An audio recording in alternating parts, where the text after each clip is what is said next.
guys, welcome back to our YouTube channel. ഇന്നൊരു നമ്മളൊരു video ആയിട്ടാണ് back to school. അടിപൊളി വാട്ടർ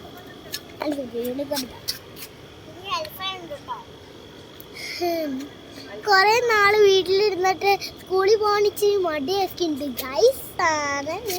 ചില്ലാണ് ഞാൻ. എൻ്റെ ഫ്രണ്ട് അൽഫയാണ്. മിന്നുകുട്ടി തന്നെ മിന്നുകുട്ടി അടുത്ത കൊല്ലാണ് സ്കൂളിൽ പോണേ. അതുകൊണ്ട് ഇപ്പൊ മിന്നു ഫ്രീ ആണ്. എൻ്റെ സ്കൂളിലാണ് പഠിക്കണേ, grace Valley Indian school. Hi. എനിക്ക് ഇങ്ങനെ ഇടാനൊക്കെ തോന്നുന്നു ഇടയ്ക്ക്, മറ്റൊന്ന് തോന്നുന്നുണ്ട്. അപ്പൊ ബസ് വരുന്നുണ്ട് ഗൈസ്. By, see you.